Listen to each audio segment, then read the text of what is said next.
The air was alive with music and laughter, creating the perfect atmosphere for what was supposed to be the happiest day of my life.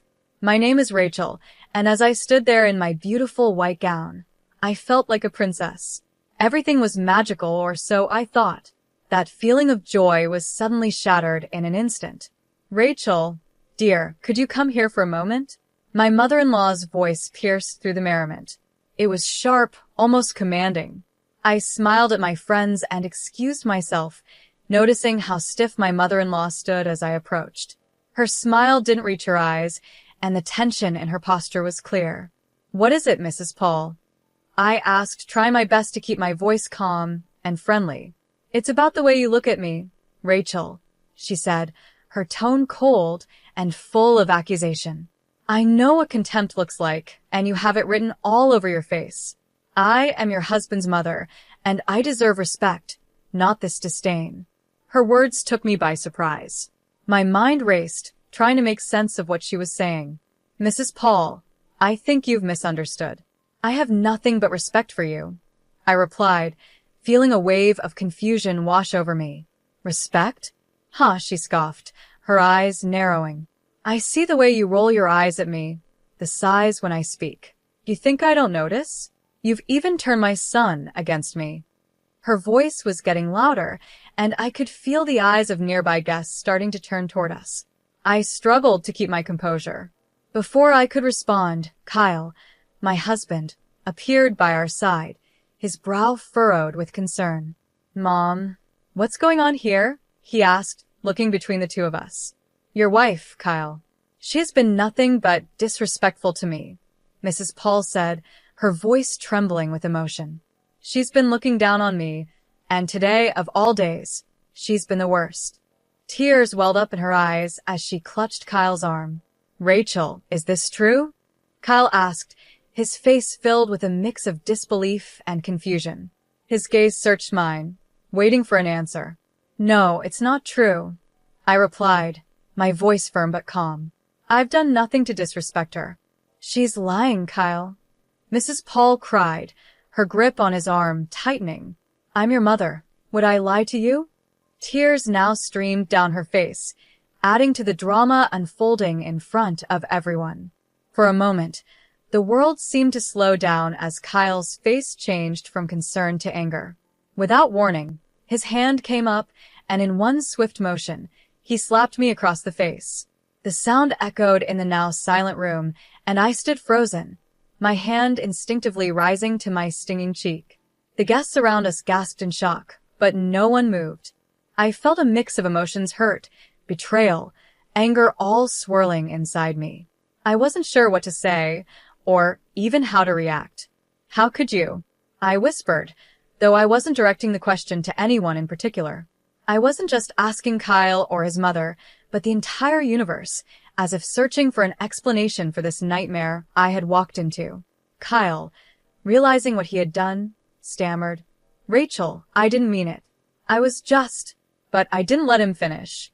"No," I said, my voice firm and steady despite the storm brewing inside me. "You've shown me exactly who you are." The pain of the slap was nothing compared to the pain of realizing the man I had just married was capable of this. I turned away from them both, knowing this moment had changed everything. I faced the guests, most of whom were still staring in stunned silence. "I'm sorry you had to witness this," I said, my voice calm though my heart raced. "Please, continue to enjoy the celebration. I need a moment alone." Without waiting for a response, I walked out of the room. The music had stopped, and the laughter had died down. The world outside seemed so different now, the joy and excitement of the day a distant memory. I found a quiet corner away from the noise and chaos, my mind racing with thoughts of what had just happened. How had everything fallen apart so quickly? Just moments ago, I had been filled with happiness, believing I was beginning a new chapter of my life. And now, I felt like my entire world had been turned upside down. My mother-in-law's accusations, Kyle's slap, the judgmental stares of the guests, it was all too much to bear. I needed time to think, to process everything. Could I really continue with this marriage after what had just happened? Could I trust Kyle again? The questions weighed heavily on my mind as I stood there, feeling lost and unsure of what to do next. But one thing was clear. My life had changed, and there was no going back. The perfect day I had imagined was gone, replaced by something darker and more painful. What I had to do now was figure out how to move forward, even if that meant doing it alone. I walked away from the crowd, and as soon as I did, I could hear the whispers start behind me. But I refused to let them affect me. I kept my head held high, knowing that this was not the end for me. Instead, it was the beginning of something new. My mind started racing, forming a plan. I wasn't going to let this humiliation go unanswered. I would find justice for what had happened today. Once I reached the privacy of the bridal suite, I allowed myself to finally feel the emotions I had been holding back. Tears streamed down my face, but they weren't just tears of pain, they were also tears of determination. This moment wouldn't break me. I would not be a victim. I would rise above this and become a victor. My resolve was stronger than ever. After everything that had happened, I knew that I had to take action. I couldn't let them get away with it. The first step in my plan was to gather proof, undeniable evidence of the way Kyle and his mother had treated me. I decided to hire a private investigator to help me. Mr. Sean was known for being discreet and effective, just the person I needed for this delicate situation. "Mr. Sean, I need your help," I said when I called him. "My husband Kyle and his mother haven't exactly been kind to me. I need evidence of their behavior." "What kind of evidence are we looking for?" Mr. Sean asked, his voice calm and professional. "Anything that shows a pattern," I explained. "Emotional, financial, or even legal abuse, anything that can prove what they've been doing." "Understood," he replied. "I'll start with surveillance and background checks. I'll dig into their pasts, finances, everything. You'll get what you need." With Mr. Sean on my side, I felt like I was finally taking control. I began recording every interaction I had with Kyle and his mother. Every phone call, every conversation, I needed all the evidence I could gather. I wasn't going to leave anything to chance. In the midst of all this chaos, my best friend Maria became my biggest source of comfort and support. She had been there for me through everything. "Maria, I don't know how I would get through this without you," I confessed one day when things felt especially overwhelming. "You don't have to go through this alone," she reassured me. "I'm here for you always." "So, what's the plan?" "I'm collecting evidence," I said, explaining my plan to her. "Mr. Sean is helping too. I want to expose Kyle and his mother for who they really are." Maria looked at me with concern. "Be careful, Rachel," she warned. "They're not going to see this coming, and when they do, they'll be furious." "I know," I nodded, "but I can't let them get away with this." Over the next few weeks, the evidence I collected started to build up. It was clear from the phone calls that Kyle's tone was often aggressive and demeaning. The financial records Mr. Sean uncovered revealed just how much control Kyle's mother had over his assets. Some of the transactions we found were questionable, hinting at possible fraud. The more we uncovered, the more disturbing the picture became. One evening, Maria and I sat down together to review all the findings. As we combed through the documents, something jumped out at us. "Look at this, Maria," I said, pointing to a series of bank statements. "They're moving large sums of money, but where is it all going?" "And these emails," Maria added, scanning through them. "It sounds like they're planning something, but we don't know what yet." "We need to connect the dots," I said, feeling the weight of everything we were uncovering. "This isn't just about emotional abuse anymore. There's a whole web of lies and manipulation going on." Maria's eyes widened as she stared at the evidence in front of us. "Rachel, we're on to something big here," she said, her voice filled with both excitement and fear.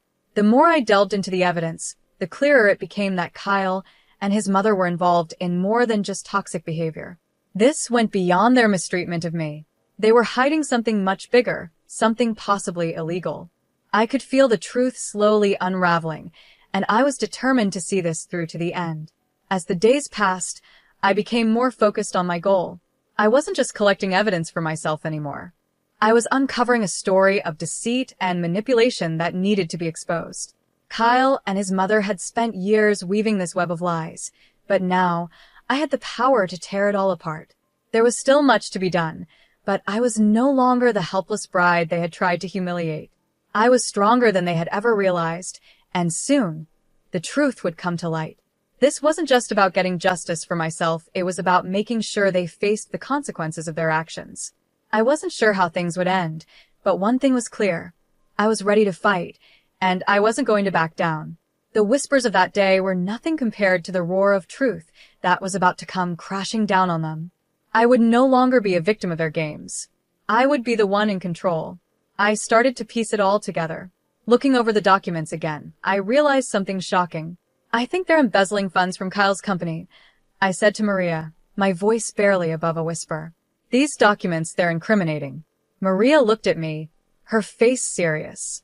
Rachel, this is really serious. You need to be careful.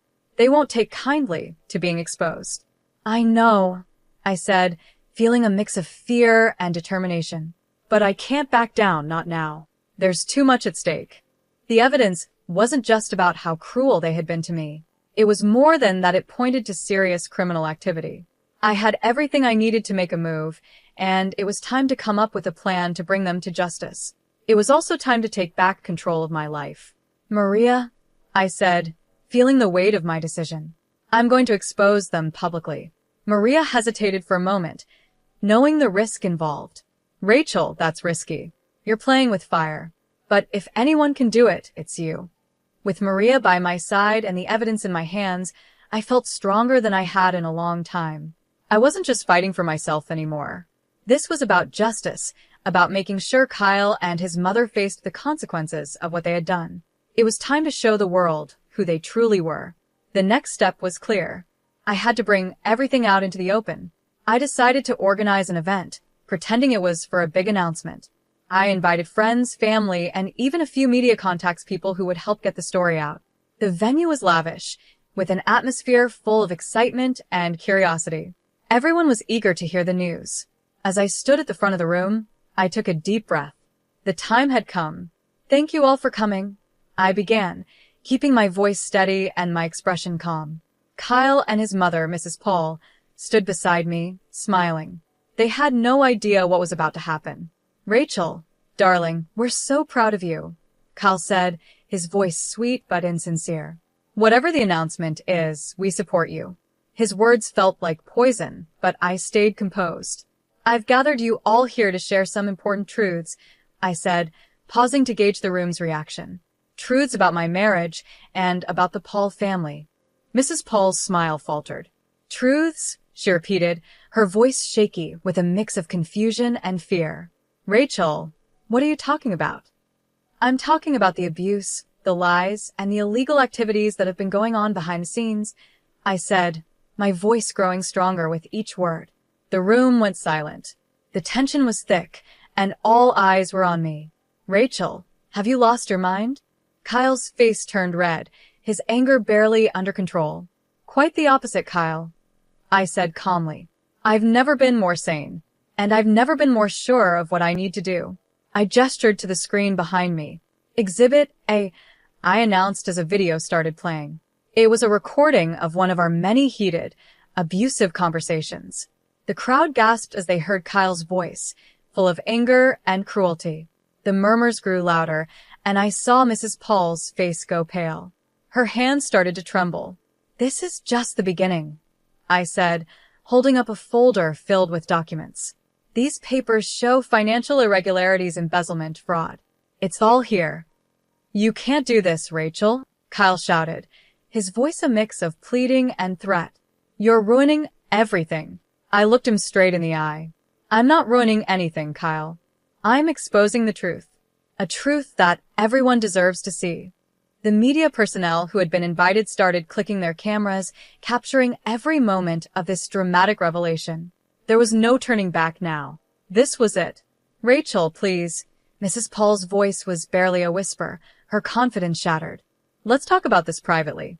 There's no need for this public display. I shook my head. No, Mrs. Paul. No more private discussions. The time for hiding is over. As I continued to show more evidence, the reactions in the room varied. Some guests looked shocked, others shook their heads in disbelief. There were whispers and murmurs among the crowd, but no one could deny what they were seeing. Kyle and Mrs. Paul stood frozen, their masks of respectability slipping away, revealing the truth beneath. "This is my story," I said, addressing the room. "A story of surviving abuse and standing up against injustice. I refuse to be a victim any longer." The event ended in a flurry of activity.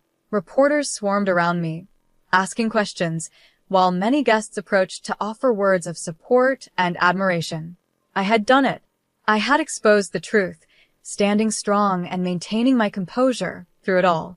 It was a moment of triumph, a moment where I finally reclaimed my power and my voice. But this wasn't the end. The courtroom was the next step, the place where everything would come to a final conclusion. As I sat in that stark, imposing room, a mix of nervousness and determination washed over me. My lawyer sat beside me, ready to fight for justice. This was the final act of my journey, and I was ready to see it through to the very end. I couldn't help but notice how uneasy Kyle and Mrs. Paul looked across the courtroom. Their once confident faces were now filled with anxiety as the trial began. "Your Honor, we are here to present the case against Kyle and Mrs. Paul," my lawyer said, his voice steady and strong. "This isn't just about a divorce. It's about years of emotional and financial abuse that Rachel has endured." Kyle leaned toward me from across the room, whispering, "Rachel, you can't win this. You're going too far." I met his gaze, my voice calm but firm. "This isn't about winning, Kyle. It's about justice. It's about showing everyone who you truly are." The trial moved forward, and my lawyer presented the evidence with precision. There were the recordings of Kyle's cruel words, the financial documents revealing their manipulation, and all the proof that painted a clear picture of the painful life I had lived. Each piece of evidence was undeniable. "Your Honor, as you can see, the evidence is overwhelming," my lawyer continued. "We are not only seeking a divorce, but also legal actions for the wrongs that have been committed against my client." Mrs. Paul, clearly rattled, tried to defend herself. "Your Honor, this is all just a misunderstanding. Rachel is exaggerating." Her voice was weak, even to her own ears. I looked straight at her, my words steady and direct. "Exaggerating? The evidence speaks for itself. You can't hide from the truth anymore." The judge listened carefully, reviewing all the evidence and testimonies presented. After what felt like an eternity, she finally made her ruling. "In light of the overwhelming evidence, I grant the divorce and order legal actions against both Kyle and Mrs. Paul for their conduct." As the gavel struck, a wave of relief and vindication washed over me. It was over. I had stood up to them, fought for justice, and emerged victorious. The long, painful chapter of my life was finally closed. With the legal battles behind me, I knew it was time to start a new chapter, one focused on healing and rebuilding. I found a small, peaceful home in the countryside, a world away from the chaos and drama of my past. The quiet and beauty of the place were just what I needed. Sitting on the porch of my new home, with a warm cup of tea in my hands, I gazed at the serene view before me. The trees gently swayed in the breeze, birds chirped in the distance, and the sun shone softly. For the first time in what felt like forever, I felt a sense of peace wash over me. This was at a fresh start, a life free from lies, manipulation, and pain. My journey had been difficult, but it had been worth it. I hadn't just survived. I had triumphed. I had found my inner strength, reclaimed my voice, and now I was free. As the sun began to set, casting a warm glow over the horizon, I smiled to myself. I was exactly where I was meant to be. The future was uncertain, but it was mine to shape a future filled with hope, healing, and happiness. This was my story of triumph, the story of a woman who refused to be silenced. I had stood tall against all odds, and now I was living a life of freedom and peace. My journey had reached its conclusion, but I knew it was just the beginning of a brighter, better life. The story of Rachel's journey has come to an end. Do you think her decision to expose and legally confront her husband and his mother was the right choice? Could she have handled it differently? Share your thoughts in the comments below. If you enjoyed this story and want to see more like it, Don't forget to like the video and subscribe to our channel. Your support helps us bring more powerful stories to life.